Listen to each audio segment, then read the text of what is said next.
Commander Quan stood on the bridge of the Earth Defense Station, staring at the screens in front of him. The coffee in his hand had gone cold hours ago, but he barely noticed. His eyes were fixed on the massive shapes that had appeared at the edge of the solar system 3 days earlier. The alien ships were huge. Each one was the size of a small city, with strange curves and angles that hurt to look at for too long. There were 12 of them, sitting quietly in space like sleeping giants. They had not moved since they arrived. They had not spoken. They had just waited. "Sir, we're getting another signal," said Sergeant Boram from her station. Her fingers moved quickly over the controls. "Same as before. They want to talk." Quan nodded slowly. For 3 days, the aliens had been sending the same message over and over. They wanted to meet. They said they came in peace. They said they had gifts to offer humanity. But something about their tone made Quan's skin crawl. "Put them through," he said. The main screen flickered, and suddenly they were looking at an alien face. The creature was tall and thin, with pale blue skin that seemed to glow under bright lights. Its eyes were large and dark, almost black. When it spoke, its voice was smooth but cold, like ice water running down a mountain. "Greetings, humans of Earth," the alien said. "I am High Regent Nox of the Valerian Empire. We have traveled far to reach your world. We come with an offer that will benefit both our peoples." Quan stepped forward. He had been chosen to speak for Earth because he was calm under pressure. Right now, he needed every bit of that calm. "Welcome to our solar system, High Regent Nox," Quan said. "I am Commander Quan of Earth Defense Forces. We are honored by your visit. What kind of offer do you bring?" The alien's face did not change. Expression. It was like talking to a statue. "Your world is rich in resources that the Empire needs," Nox said. "Water, metals, organic compounds. We offer you advanced technology in exchange for mining rights. Your people will benefit greatly from our knowledge."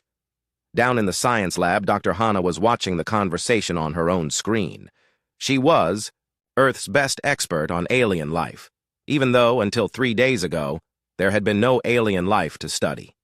She took notes as she watched, writing down every detail she could see. The alien's body language was wrong, she thought. It stood too straight, like a soldier at attention. Its eyes never blinked. When it spoke about benefits for humanity, there was no warmth in its voice. It sounded like someone reading from a script. "What kind of mining rights?"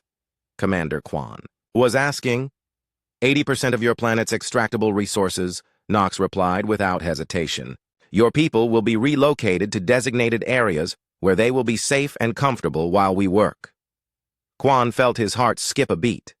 80% and relocation. That did not sound like a fair trade.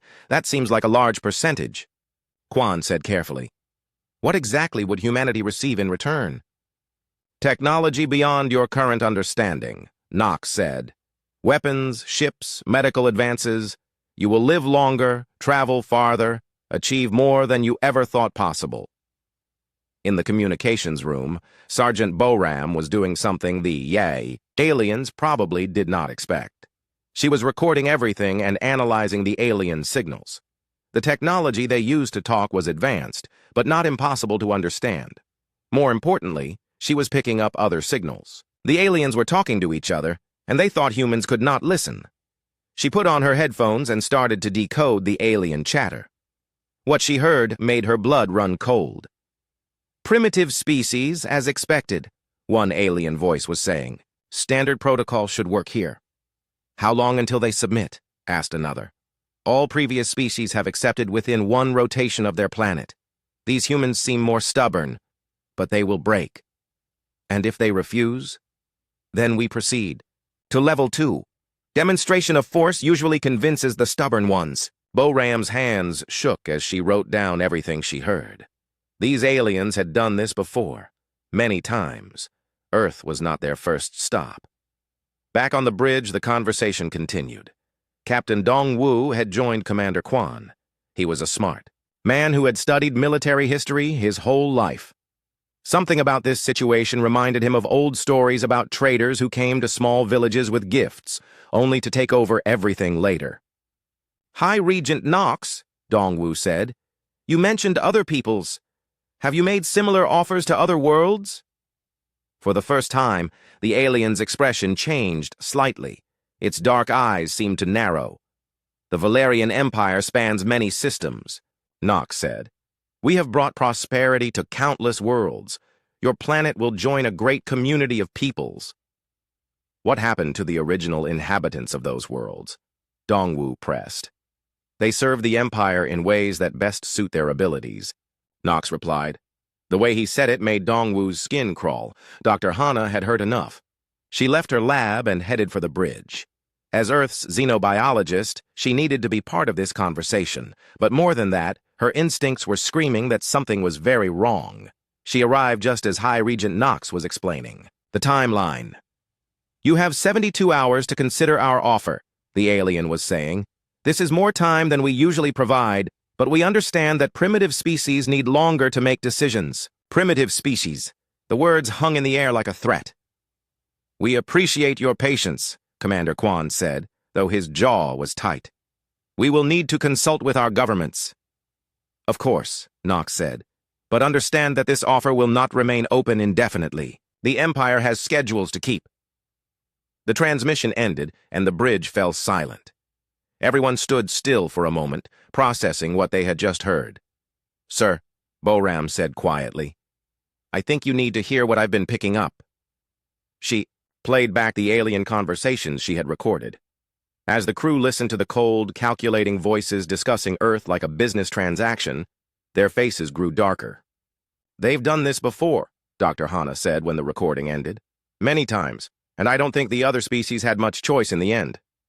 Designated areas, Captain Dongwu said bitterly. That's a nice way of saying concentration camps. Commander, Quan looked around at his crew. These were good people, smart people. They had dedicated their lives to protecting Earth. Now they were facing something beyond anything they had trained for. Get me President Lee, he said, and patch me through. To every military command on the planet, we need to talk. As Boram worked to establish communications with Earth's leaders, Dr. Hana studied the images of the alien ships. They were beautiful in their own way, but there was something predatory about their design. They looked like sharks circling prey. 72 hours, she said to herself. They're not giving us time to think. They're giving us time to panic. But as she looked around the bridge at her colleagues, she saw something that might surprise the aliens. Instead of panic, she saw determination. Instead of fear, she saw anger. Humans did not like being threatened. They especially did not like being treated like children who needed to be managed. Commander, Captain Dongwu said, I think we need to assume this is not really a negotiation. Quan nodded. I think you're right. The question is, what do we do about it? Outside the station, the alien ships continued their silent vigil. They had no idea that the species they had come to conquer was already planning to fight back. In 72 hours, the Valerian Empire would learn something that no other species had been able to teach them. Humans were different. President Lee sat in the emergency bunker deep beneath Seoul, staring at screens showing leaders from every nation on Earth. The past 24 hours had been the longest of her life. Sleep was impossible when alien ships hung over your planet, like a sword. The analysis is complete, said Colonel Jin Ho, pointing to the holographic display in the center of the room. 12 ships, each one carrying approximately 50,000 troops. Their weapons are energy-based, probably plasma or laser systems. Their shields seem to deflect most conventional attacks. Around the world, other leaders nodded grimly. The French president looked tired. The American Secretary of Defense kept rubbing his temples. The Russian premier had not spoken in hours. What about their demand? Asked the German chancellor. 80% of our resources. Is there any scenario where we could negotiate that down? Dr. Wu Jin stepped forward. He had been working without sleep since the aliens arrived, studying every piece of data they could gather. His eyes were red, but his mind was sharp. The problem is not the percentage, he said. The problem is what they mean by designated areas. I've been analyzing their language patterns, cross-referencing with historical data from Earth's own colonization periods. When a technologically superior force talks about relocating indigenous populations for their own good, it never ends well. President Lee felt her stomach turn. She had studied history too. She knew what happened to peoples who were promised protection in exchange for their land. "How long until the deadline?" she asked. 46 hours, replied her aide. In space, something was happening that the humans did not know about.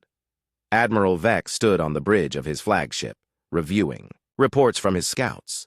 The human planet was more active than expected. Ships were moving, communications were flying back and forth, military bases were going to high alert. They seemed to be preparing for something, his lieutenant reported. Vex was not concerned. He had seen this before on dozens of worlds.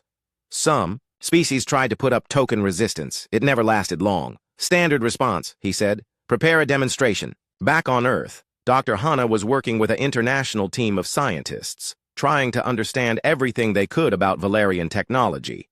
They had detected probe ships, small scouts that had been scanning Earth for weeks before the main fleet arrived. "Look at this," she said, pointing to energy readings on her screen. "Their scanners are incredibly advanced, but they're only looking at certain things: mineral deposits, water sources, population centers. They're not studying our culture, our art, our history. To them, we're just another resource to be managed." Lieutenant Minho knocked on the lab door. He was young but smart, with a talent for seeing patterns that others missed. "Dr. Hana, I've been going through the alien communication intercepts. There's something strange. They keep referring to standard protocols and previous conquests, but they never mention any species that fought back successfully." Hana looked up from her work. "What do you mean?" "I mean, in all their conversations, they talk about species that submitted quickly or species that were pacified after demonstrations of force. But there's no discussion of long-term resistance, guerrilla warfare, or anything like that. It's like they've never encountered it." The implications hit Hana like a lightning bolt. "They don't know how to fight a real war," she said slowly. "They're used to intimidating civilizations into surrender." Meanwhile, Sergeant Boram was deep in her own investigation. She had managed to hack into some of the alien communication systems. What she found there made her heart race. The Valerians had detailed files on 47 different species they had conquered. Each file followed the same pattern: arrival, negotiation, demonstration of force, submission. The longest any species had held out was 6 days, but there was something else in the files: technical specifications. The Valerian shields were designed to stop energy weapons. Their armor was built to deflect plasma bolts and laser beams. Every species they had conquered used energy-based technology. Boram realized something that made her smile for the first time in days. Earth was different. Humans still used kinetic weapons, bullets, explosives, old-fashioned chemistry and physics. She grabbed her findings and ran to the command center. "Commander Kwan!" she called out as she burst through the doors. "I know how to hurt them!" As Boram explained her discovery, the mood in the room began to shift. For the first time since the aliens arrived, there was hope. But their celebration was cut short by alarms. On every screen in the facility, red lights flashed. Something was happening in space. "Sir," reported the communications officer, "we're getting readings from the International Space Station. Something's approaching them." On the main screen, they watched in horror as a small Valerian ship moved toward the space station. The station tried to change course, but it was too slow. The alien ship fired once, a bright flash of energy, and the International Space Station simply disappeared. Within minutes, High Regent Knox was back on their screens. "Humans of Earth," the alien said, his voice as cold as before. "We had hoped to avoid this demonstration, but it seems you need to understand your situation better. The orbital platform you called a space station has been destroyed. This is what happens to those who delay too long in accepting the Empire's generous offer." Commander Kwan stepped forward, his face hard as stone. "That station had a crew of 6 people. The Empire regrets any loss of life," Knox said, though his tone suggested he felt nothing at all. "But some lessons must be learned. You now have 24 hours to accept our terms. Any further delay will result in additional demonstrations." The transmission ended, leaving the command center in shocked silence. Dr. Wu Jin broke the silence first. 6 people, he said quietly. "They killed 6 people. to make a point. President Lee's voice came through the speakers, tight with controlled rage. That was not a demonstration. That was murder. Around the world, the reaction was swift and fierce. The destruction of the space station had been broadcast live. Every human on Earth had watched their species' greatest achievement be wiped out in seconds. The aliens had meant to intimidate. Instead, they had made a terrible mistake. They had made humanity angry. Captain Dongwu was already working on plans. If their shields stop energy weapons but not kinetic weapons, we have options. Our missiles use explosive warheads. Our fighters use machine guns. Our tanks fire solid shells. But we need to get close enough to use them, Colonel Jin Ho pointed out. Those ships are in high orbit. Our best fighters can't reach them. Then we make them come to us, said Lieutenant Min Ho. What if we made them think we were going to surrender? Dr. Hana looked up from her analysis. Deception. That might work. Their files suggest they expect quick submission after a show of force. They probably have standard procedures for accepting surrender. Commander Kwan felt something cold settle in his chest. Not fear, something harder. Something that had been building since the moment the aliens had called humanity primitive. Get me every military commander on the planet, he said, and get me President Lee. It's time to give the Valerians our answer. As the hours ticked by, plans took shape. Weapons were moved, soldiers prepared. Scientists worked frantically to adapt human technology to fight an enemy unlike anything they had ever faced. But the most important change was in the human spirit. The aliens had made a critical error. They had assumed that destroying the space station would break human will.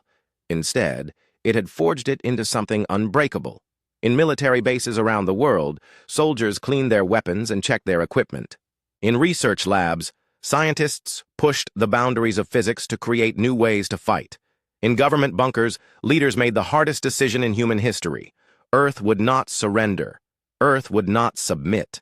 Earth would fight. High Regent. Knox received humanity's answer exactly 24 hours after his ultimatum. Commander Kwan delivered it personally, his words broadcast to every human on the planet and transmitted to every Valerian ship.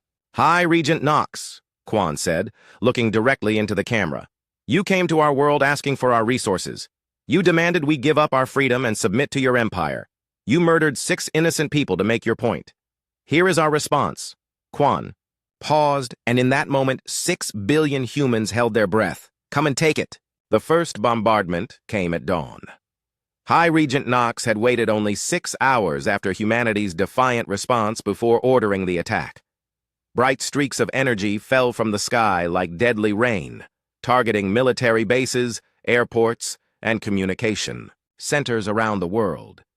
Captain Soon-Ho was in his bunker when the ground shook. The mountain above him trembled as alien weapons tried to punch through layers of rock and steel. He had been expecting this. They all had. But knowing something was coming and experiencing it were very different things. Sir, we're getting reports from all sectors, his communications officer reported. They're hitting us hard, but the underground facilities are holding. Soon-Ho nodded. It had been Dr. Hana's idea to move everything underground in the hours before the attack. The aliens seemed to think in straight lines, hit the obvious targets, wait for surrender. But humans had learned long ago that sometimes the best defense was to hide and let the enemy think they had won. What about the surface installations? Destroyed or heavily damaged. But those were mostly decoys anyway. Soon-Ho smiled grimly. The aliens were very good at destroying empty buildings. 3 hours into the bombardment, the first Valerian transports began landing. They came down in major cities expecting to find broken populations ready to surrender. Instead, they found something they had never encountered before. Lieutenant Min Ho watched through his scope as the first alien soldiers stepped out of their landing craft. They were tall and graceful, moving in perfect formation. Their weapons were advanced, their armor gleaming. They looked invincible. That lasted about 30 seconds. The first shot came from a building 3 blocks away. A single rifle bullet fired by a human sniper. It punched through the alien's energy shield like it was made of paper and sent the creature sprawling to the ground. The other aliens stopped, confused. Their shields were supposed to stop all weapons, but the energy readings they were getting made no sense. These were not energy weapons at all. Now, Minho whispered into his radio. Windows opened all around the landing zone. Human soldiers appeared with weapons the aliens had never seen before. Machine guns, rocket launchers, grenade, rifles, all of them firing solid projectiles that the Valerian shields could not stop. The first alien squad was destroyed in less than 2 minutes. Similar scenes played out around the world. In Tokyo, Captain Dong-Wu led a strike team against a landed transport. They used motorcycles to get close fast, then hit the aliens with everything they had. Explosives, flamethrowers, and old-fashioned steel bullets. The aliens tried to retreat to their ship, but Engineer Tae-ho had been studying their technology. He had figured out how to jam their doors. Their systems are all electronic, he explained to his team as they surrounded the grounded transport. Hit them with an electromagnetic pulse and they're stuck. When the aliens finally got their doors open, they found humans waiting for them with weapons that should not have been able to hurt them. But hurt them they did. Back in space, Admiral. Vex was receiving reports that made no sense. They're using primitive kinetic weapons, his lieutenant reported. Chemical explosives, metal projectiles, combustion-based systems. Impossible, Vex said. Every advanced species uses energy weapons. It's more efficient. Sir, the reports are confirmed, and our shields, they don't stop solid objects very well. Vex stared at the tactical display. Red marks showed where his forces were taking casualties. This was not supposed to happen. The humans were supposed to surrender after the first bombardment.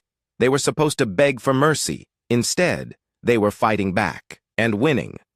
Dr. Wu Jin was in his laboratory, working frantically to understand captured Valerian equipment. The first breakthrough came when he realized that their energy shields worked by deflecting charged particles and electromagnetic radiation, but they had never been designed to stop simple matter moving at high speed. It's like bringing a computer to a sword fight, he explained to Dr. Hana over the radio.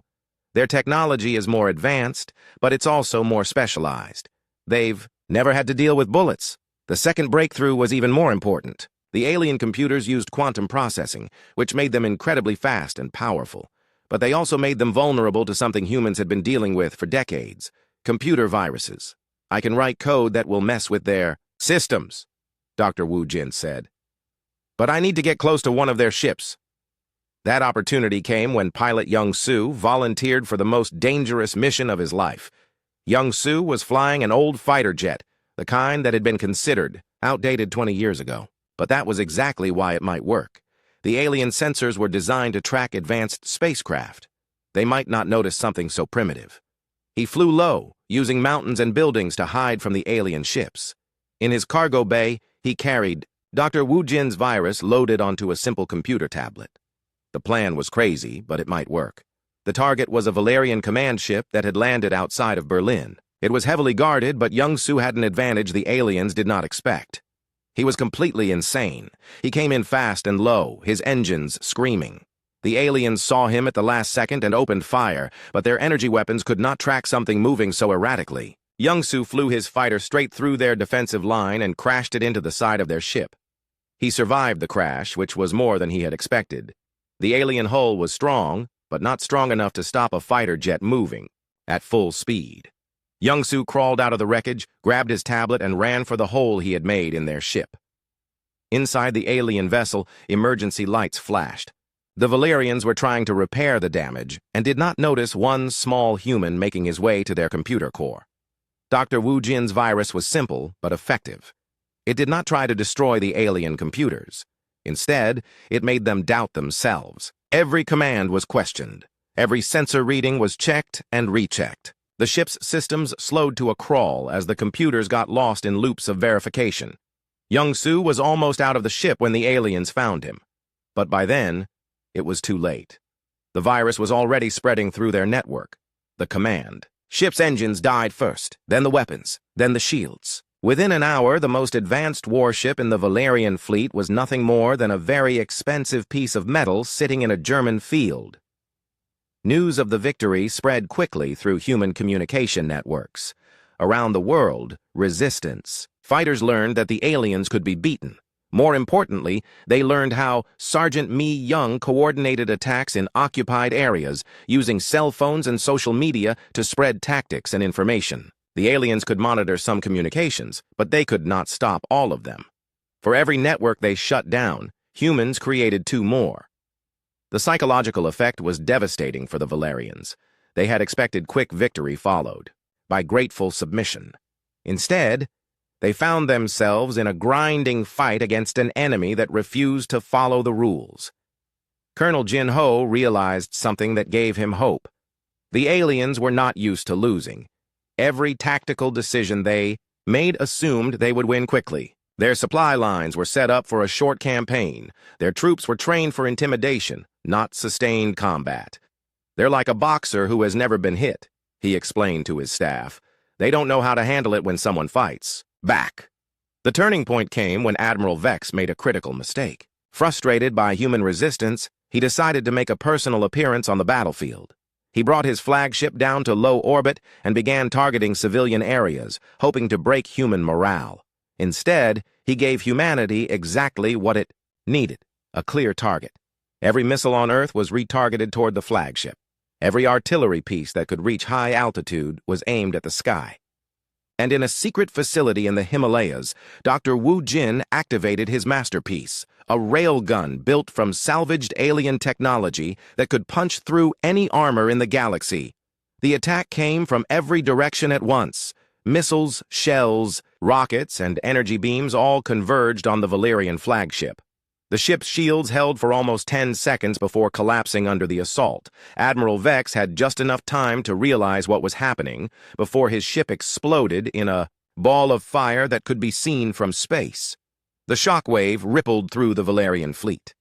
They had lost their commander, their most powerful ship, and any hope of quick victory.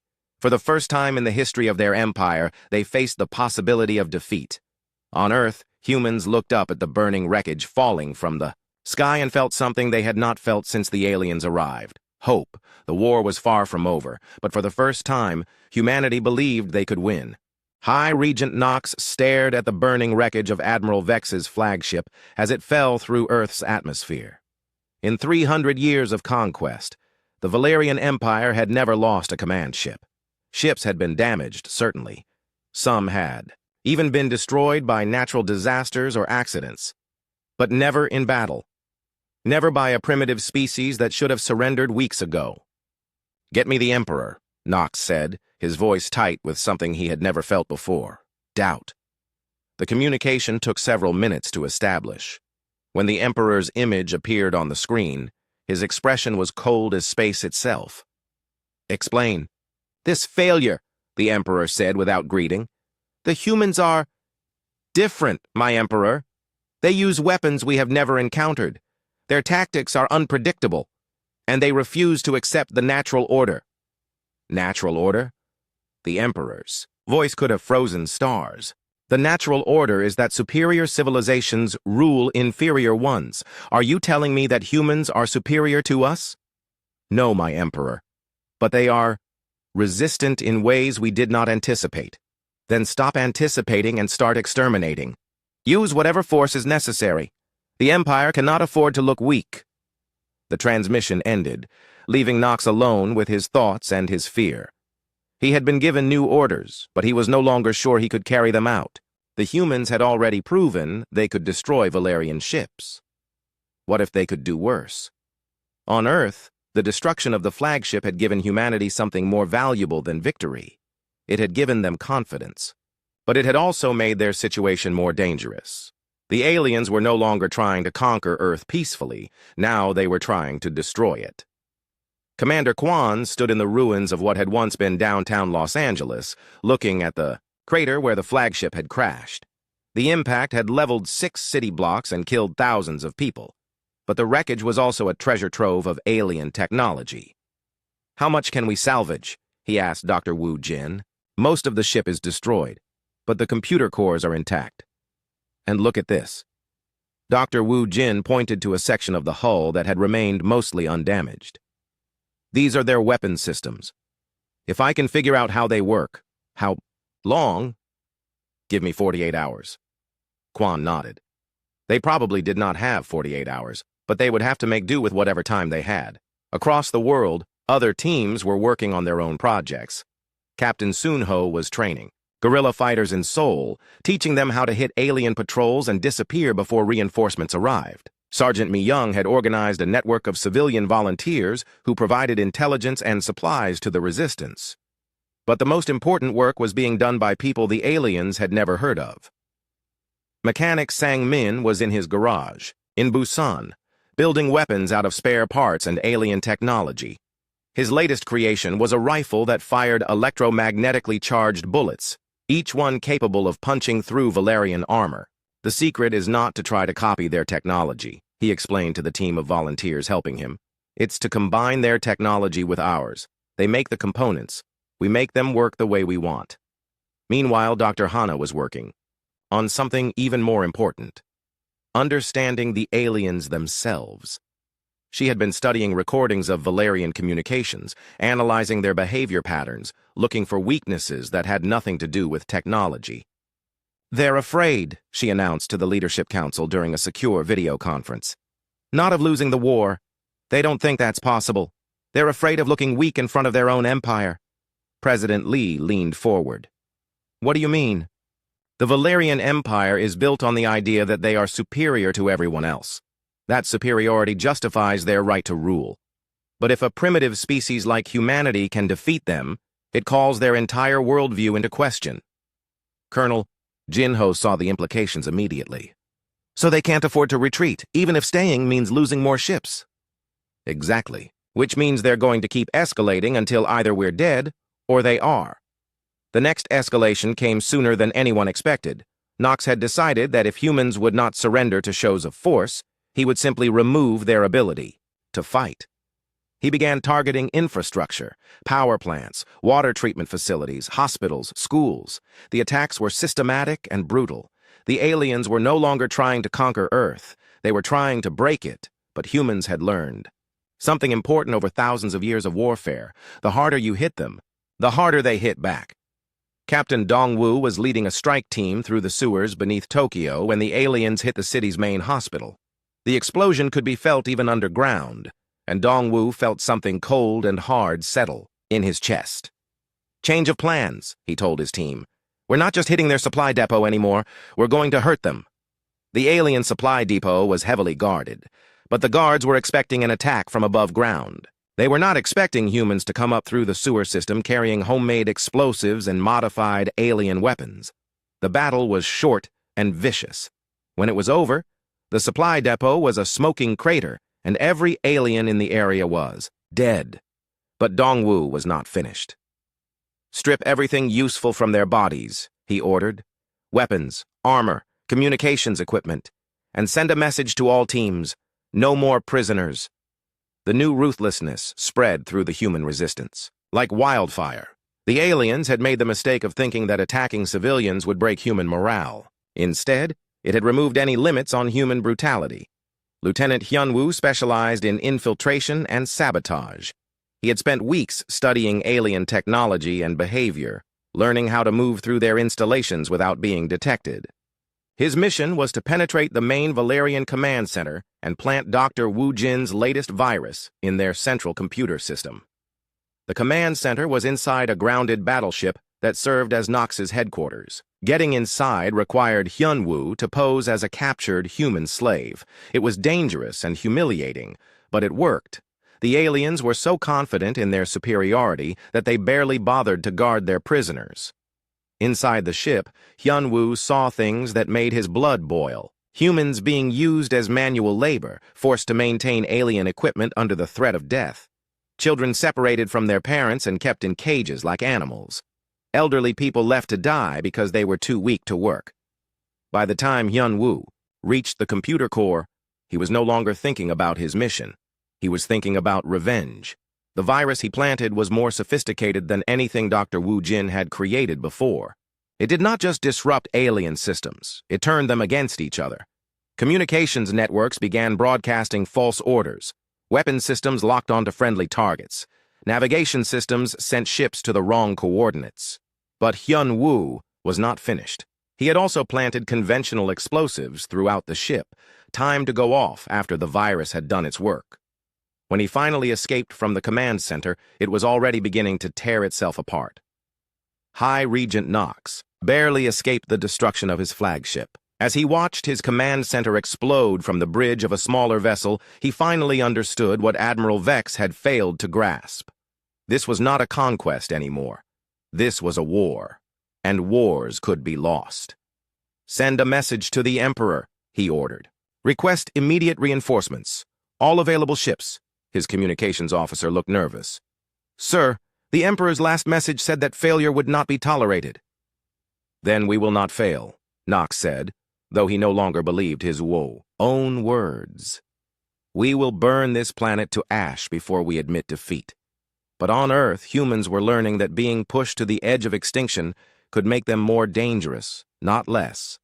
Every attack that destroyed human infrastructure forced them to become more creative. Every civilian casualty created 10 new resistance fighters. Every show of alien superiority only made humans more determined to prove them wrong. Dr. Wu Jin had finally cracked the secret of Valyrian energy weapons. Working with salvaged parts and human ingenuity, he had created something the aliens never expected: a human ship armed with their own technology. The ship was small and ugly, built from spare parts and held together with determination. But when it rose from a hidden launch site in the Australian outback, it carried weapons that could hurt even Valyrian capital ships. Pilot Young Su, who had survived his crash into the alien command ship, volunteered to fly the experimental craft. As he lifted off into Earth's tortured sky, he carried with him the hopes of 6 billion people and the fury of a species that refused to die quietly. The hunt was about to begin. The message reached the farthest corners of the Valyrian Empire within days. It was not an official transmission from the government or military. It was something far more dangerous: footage from the human resistance, broadcast on hijacked alien communication networks. On a dozen different worlds, enslaved species watched in amazement as humans fought back against the same empire that had crushed their own resistance centuries ago. They saw Valyrian ships burning in Earth's sky. They saw alien soldiers retreating from human cities. They saw the impossible, an inferior species making the mighty empire bleed. On the mining world of Kepler 442b, a creature that had once been called Zorvan watched the footage on a hidden communication device. His people, the Keth, had surrendered to the Valyrians without firing a shot. They had believed resistance was hopeless. Now, seeing humans prove otherwise, Zorvan felt something he had not experienced in 50 years. Hope. High Regent Knox was no longer sleeping. Every few hours brought new disasters. Human sabotage had destroyed 3 more supply ships. Alien patrol units were disappearing without trace. Worst of all, the virus infections in Valyrian computer systems were spreading faster than his technicians could contain them. "The Emperor's reinforcements will arrive in 72 hours, his aide reported. "What reinforcements?" Knox asked. "The 12th Fleet, sir. 50 ships of the line, including the Imperial Guard." Knox felt relief for the first time in weeks. The Imperial Guard were the Empire's elite forces, veterans of 100 conquests. They had never been defeated. If anyone could crush human resistance, it would be them. But Knox did not know that his communications were being intercepted by Sergeant Bo Ram, who had become very good at cracking alien encryption codes. Within an hour of the transmission, every human command center on Earth knew about the incoming fleet. 50 ships, Commander Kwan said, studying the intelligence reports. "That's more than double what they started with." "It's also an opportunity," said Dr. Hana. "If we can defeat their best troops, we break more than just their military power. We break their faith in their own superiority." Colonel Jin Ho was already working on tactical plans. "We can't meet them in open battle. They still have too many advantages. But we don't have to. We just have to make them think we're going to." The plan that emerged was ambitious and incredibly dangerous. Instead of hiding from the Imperial Guard, humanity would challenge them directly, but not in the way the aliens expected. Dr. Wu Jin had been busy with the captured alien technology. Working around the clock with teams of engineers and scientists, he had created something unprecedented, a fleet of hybrid ships that combined human creativity with Valyrian engineering. The ships were small and fast, built more like fighter aircraft than capital ships. But they carried weapons that could hurt even Imperial Guard vessels, and they were piloted by humans who had nothing left to lose. "Remember," Commander Quan told the assembled pilots, "we're not trying to win a conventional battle. We're trying to prove a point. Every shot that hits, every ship we damage, every second we stay alive up there sends a message to the galaxy: the Empire can be beaten." Young Su was among the pilots, flying a ship he had helped design. It was built around a single massive railgun, powered by a fusion reactor that took up most of the hull. The ship could probably only fire 3 shots before its systems overloaded, but each shot could punch through any armor in the galaxy. The Imperial Guard arrived with fanfare that could be seen across the solar system. Their ships were works of art as much as weapons of war, sleek and beautiful and absolutely deadly. At their head flew the Pride of Valeria, the Emperor's own flagship, commanded by Lord General Kex. Kex was everything Admiral Vex had been and more. He had conquered 18 worlds personally and had never lost a battle. His troops worshipped him, his enemies feared him, and the Emperor trusted him completely. He had come to Earth expecting to finish what Nox had bungled. "Lord General," his tactical officer reported, "we're detecting human ships rising from the planet, approximately 30 vessels." Kex studied the tactical display with interest. The human ships were tiny compared to his fleet, crude-looking things that seemed to be held together with luck and desperation. He almost felt sorry for the brave fools who were about to die. "Signal the fleet," he ordered. "Battle formation. Let us show these primitives how real warriors fight." The Battle of Earth's sky began at dawn. Humanity's makeshift fleet rose to meet the Imperial Guard in the space between Earth and its moon. To outside observers, it looked like suicide. 30 small ships against 50 capital vessels. But the humans had learned something the Valerians had forgotten. In war, the size of your heart matters more than the size of your ship. The first exchange of fire shocked both sides. Young Su's railgun punched completely through the shields and armor of a Valerian heavy cruiser, crippling it with a single shot. Other human ships swarmed around the larger alien vessels like angry wasps, too small and fast to target effectively but carrying weapons that could hurt even capital ships. Lord General Kex watched in disbelief as his perfect formation began to come apart. These humans were not fighting like any species he had encountered before. They were not trying to win through superior firepower or advanced tactics. They were winning through sheer audacity. "Sir," his weapons officer called out, "the humans are using our own technology against us. Those ships are armed with modified Valerian plasma cannons." Kex felt something he had never experienced before: uncertainty. How had a primitive species learned to use Imperial technology better than the Empire itself? The answer was simple but profound. The Valerians had built their technology to work within established parameters, to fit their understanding of how warfare should be conducted. Humans had rebuilt it to work the way they needed it to work, regardless of what the original designers had intended. Captain Sunho was piloting a ship that had been built in a subway tunnel in Seoul. Its weapons were a mixture of human missiles and alien energy beams, controlled by computers that ran on salvaged smartphone processors. It should not have worked at all. Instead, it was tearing through Imperial Guard formations like they were made of paper. "This is Sunho to all units," he broadcast. "They're trying to surround us, break formation, and go to individual targets. Show them what chaos looks like." The human fleet scattered like drops of mercury, each ship choosing its own target and fighting its own battle. The Valerians, trained in disciplined formations and coordinated tactics, found themselves unable to cope with 30 separate fights happening simultaneously. But the humans were paying a price for their boldness. One by one, their small ships were being destroyed by the overwhelming firepower of the Imperial Guard. Young Su watched 3 of his friends die in explosions that lit up the sky like new stars. "All units, this is Quan." The commander's voice came over the radio from Earth.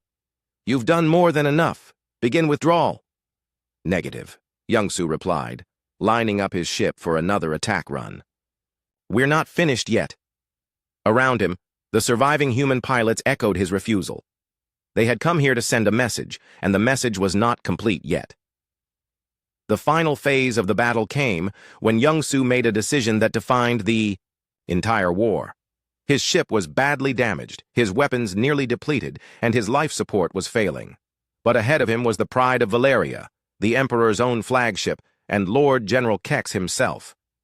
"This is for everyone who died because you thought you were better than us," Young-Su said, and pointed his ship straight at the alien flagship. Kex watched the damaged human vessel approach and felt something that no Valerian should ever feel: respect for an enemy. The pilot of that small ship knew he was going to die, but he was still coming. The Pride of Valeria's point defense systems opened fire, trying to stop the incoming ship. But Young-Su had planned for this. At the last second, he fired his remaining missile not at the flagship, but at his own ship's fusion reactor. The explosion that followed was visible from Earth. When the light faded, the Pride of Valeria was drifting powerless, its shields down and its weapons offline. Lord General Kex was still alive, but his pride was broken. The surviving human ships withdrew to Earth, but the battle was won. News of the Imperial Guard's defeat spread through alien communication networks faster than light itself. On conquered worlds across the galaxy, enslaved species looked up at their oppressors and saw them differently. The Valerian Empire was not invincible. It could be hurt, it could be defeated, and if humans could do it, maybe others could too. High Regent Knox received the Emperor's final message that evening. It was short and brutal. "Fix this, or join Admiral Vex in death." But as Knox looked out at the wreckage of the Imperial Guard floating in Earth's sky, he wondered if there was anything left to fix. The humans had not just defeated the Empire's best troops. They had done something far worse. They had given the galaxy hope. The uprising began on Kepler 442b, in the deep mines where the Keth had labored for 50 years. Zorvan was the first to put down his tools and walk away from his workstation. Within hours, every Keth on the planet had joined him. The Valerian overseers tried to restore order with their energy weapons, but the Keth had learned something from watching human broadcasts. Alien shields could not stop rocks thrown by angry hands. The rebellion spread like wildfire through the Empire. On Proxima Centauri C, the aquatic Nereids sabotaged the underwater mining operations that had poisoned their oceans. On Wolf 359b, the silicon-based crystallites turned their ability to reshape matter against their oppressors, trapping Valerian soldiers in walls of living stone. Each world that rose in rebellion broadcast its success to others, using the same hijacked communication networks that had carried news of Earth's resistance. For the first time in 3 centuries, the Valerian Empire was fighting not one war, but dozens. High Regent Knox received the reports in his emergency command bunker, hidden deep beneath the surface of Earth's moon. His fleet was scattered, his troops demoralized, and his communications networks compromised, but he still had one card left to play. "Prepare the planet killer," he ordered. His aide looked shocked. "Sir, the Emperor's orders were to capture the world intact. The resources mean nothing if we lose the Empire," Knox snarled. "Better a dead world than a successful rebellion. If we cannot have Earth, no one can." The planet killer was the Empire's ultimate weapon, a massive device that could crack a world's crust and boil away its atmosphere. It had only been used 3 times in Valerian history, against worlds that had committed the ultimate crime, teaching others that the Empire could be defied. But building and deploying the weapon would take time. Time that humanity intended to use well. Commander Kwan stood in the ruins of the Los Angeles crater, now converted into a massive military command center.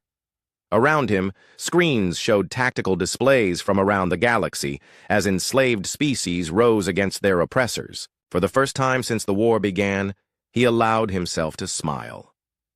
"Dr. Hanna," he called to the xenobiologist, who was coordinating with resistance movements on other worlds. "How many species have joined the rebellion?" 17 so far, with more coming online every hour. The Valerians are having to split their forces to deal with multiple threats. They're losing their tactical advantage. "And our fleet?" Dr. Wu Jin looked up from his workstation, where he was designing the next generation of hybrid human-alien ships. "We have 47 vessels operational, with more coming off the production lines every day. They're not pretty, but they work." The ships were indeed ugly. Built in hidden factories around the globe, they looked like mechanical nightmares cobbled together from spare parts and salvaged alien technology. but they carried the fury of a species that had been pushed to the edge of extinction, and that fury made them more dangerous than any elegant Valerian vessel. Captain Sunho was training pilots for the new fleet when the long-range sensors detected something that changed everything. A massive Valerian ship was approaching from the outer system, larger than anything they had seen before. "It's the size of a small moon," reported Lieutenant Minho from the sensor station. "Energy readings are off the charts. I think it's some kind of superweapon." Commander Quan felt his blood turn to ice. He had hoped they had more time, but the Valerians had decided to end the war with one final devastating blow. "How long until it reaches Earth?" he asked. 72 hours at current speed. 3 days to save not just humanity, but the entire rebellion that Earth had inspired. 3 days to prove that even the Empire's ultimate weapon could be defeated by people who refused to surrender. The plan that emerged from the Emergency Council was insane, even by human standards. Instead of trying to destroy the planet killer, directly they would capture it, turn the Empire's own ultimate weapon against itself. "The ship has to be crewed," Dr. Hana explained. "And if it has crew, it has life support systems, computer networks, all the things we've learned to exploit. We get people aboard that ship and take control from the inside." "How do we get aboard?" asked Captain Dongwu. Dr. Wu Jin smiled grimly. "We surrender." The fake surrender was broadcast on all frequencies, in multiple languages, with video feeds showing human leaders laying down their weapons and begging for mercy. It was the most convincing performance of defeat ever staged, made believable by the genuine fear in the actors' voices. Because they were afraid, they were terrified, but they were also determined to make their fear count for something. Hi. Regent Knox received the surrender with suspicious satisfaction. It was too convenient, coming just as his planet killer approached Earth. But his advisors convinced him that the humans had simply realized the hopelessness of their situation. "They want to negotiate terms," his communications officer reported. "They're requesting a meeting aboard their largest remaining ship." "Very well," Knox said, "but we board their vessel with a full security detail, and if this is a trick, we destroy their ship and proceed with the planet killer." The meeting was set for a human vessel that appeared to be a converted space station, drifting helplessly in Earth's orbit. What the Valerians did not know was that the entire structure was a carefully designed trap, filled with hidden weapons and crewed by the deadliest soldiers humanity could produce. The Valerian boarding party was led by Knox himself, accompanied by 50 elite guards. They came armed and armored, expecting treachery.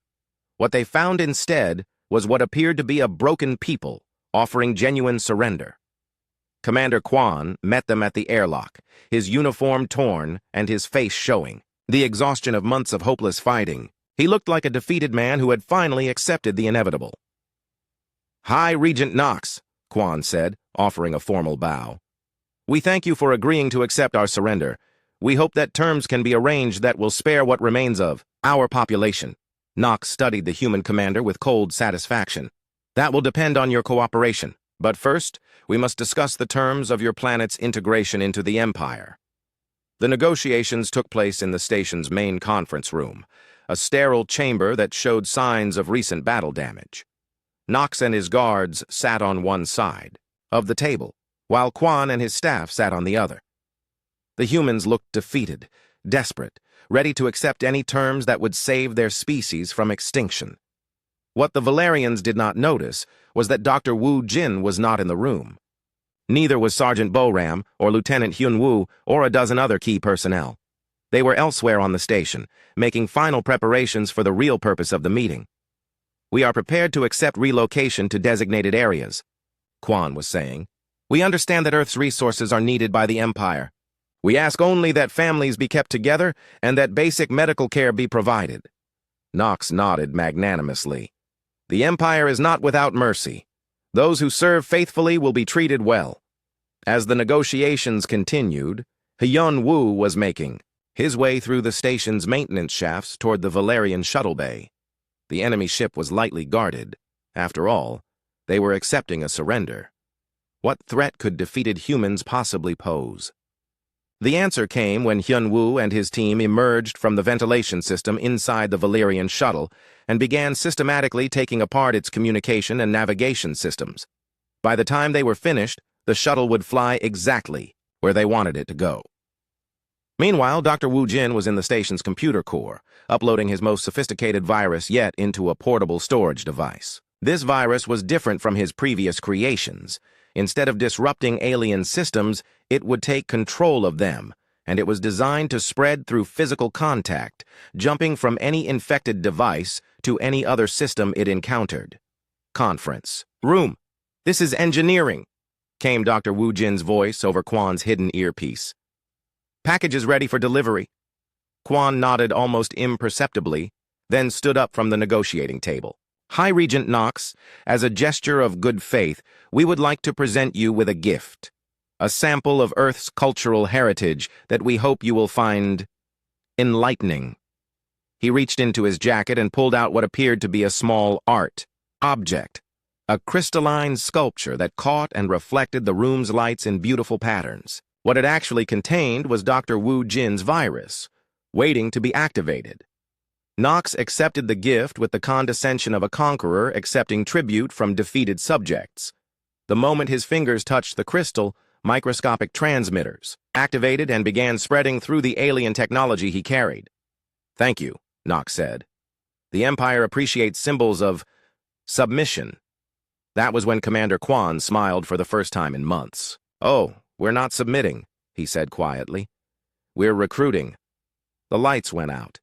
Emergency power activated a second later, bathing the room in red light that made everything look like a scene from hell. The Valerian guards raised their weapons, but they found themselves facing not cowering humans, but soldiers who had been waiting for this moment since the war began. The battle was short and vicious. The Valerians were outnumbered and surprised, fighting in an environment designed to give humans every advantage. When it was over, High Regent Knox was the only alien left.